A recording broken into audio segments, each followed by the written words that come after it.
Hello, this is Dr. Grande. Welcome to my video on how to create a user-defined function to convert z-scores into t-scores. So I have on this worksheet fictitious data. And you can see I have a variable for ID and then a variable for post-test, and then I have z-scores that correspond to the post-test output, and then t-scores.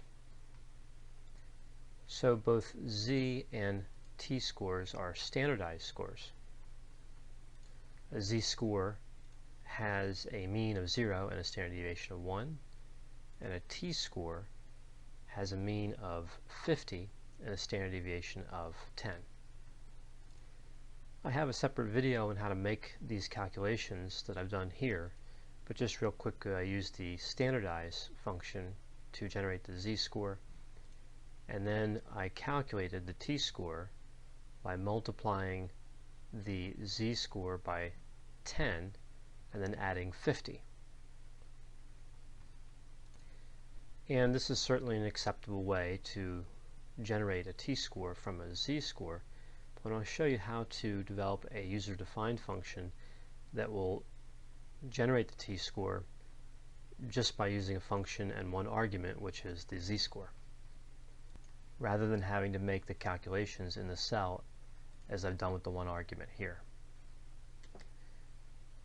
So I'm going to insert the new function into cell F2, but first I have to create it. So I'm going to go to Alt F11, that's going to open up the editor, and I want to insert a module. Alright, so we'll start this off as a function. So it's function, and let's call this t-score. I like to type functions in all caps. So function t-score, and we're going to need an argument, a parameter. That's going to be the z-score. So I'm just going to call that x and declare that as a double. Alright, so x is double. And then when you hit enter, you can see now it gives you the end function automatically. So what you would need to do here is really the same calculations I made on the worksheet.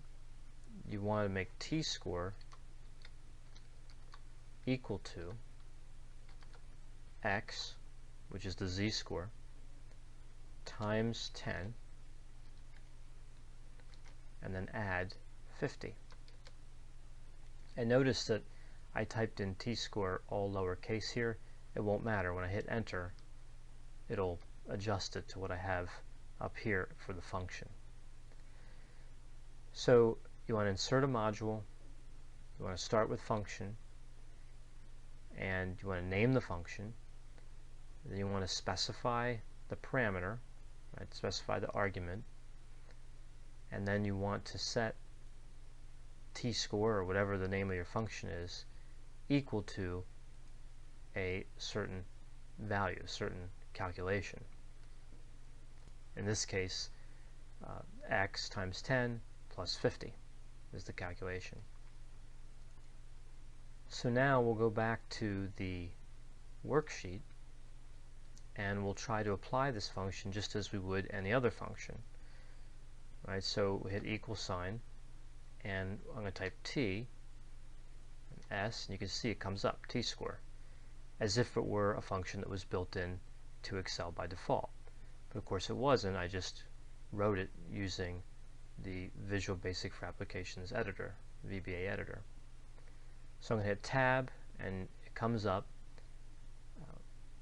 to where it's ready for the argument, and we know the argument's going to be the z-score, in this case negative 0.33. Right? So I'll put that in, and you can see it generates the exact same value as did calculating it inside the cell. And then I can also autofill this, and I'll just autofill it down here a ways, not all the way down, but you can see that it generates the exact same values. So if you were converting t-scores regularly, this might be more convenient just to create this function, because you're typing out the, if I move back to the editor, you're just typing out the calculation one time. It's not a particularly complex calculation, but you only have to type it one time, build one function, which is really just the opening of the function, the end function, and then one line of code. That's all it is. It's just the one line of code. And then you can use it repeatedly here just by typing in t-score, =t-score, and then choosing the z-score, and then your output will be the t-score here. So again, if you're using this all the time, this would be a lot more convenient than repeatedly using the calculation. Oftentimes when using t-scores, we don't necessarily want to display this many numbers after the decimal. Usually it would be just the t-score, or possibly 2 places after the decimal, but it wouldn't be 6 as we have in this case. So you could format this here, go in and format the cells, and you could change the formatting so you only have, say, 2 digits displayed to the right of the decimal.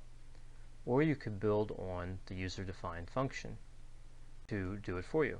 Right? So if you went into back to that module, in the same line of code, you could use another function, format,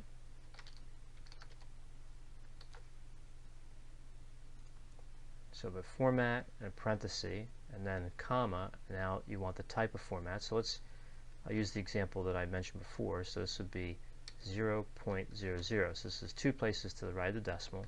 Close the quotation and the parenthesis. So I go back to the worksheet, and I'm just going to autofill to update all this.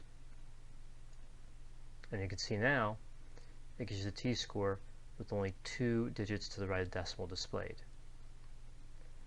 So again, you could do this in a variety of ways, but using this user-defined function, just t-score and the z-score as the argument, and you can have the t-score displayed in the format that you want.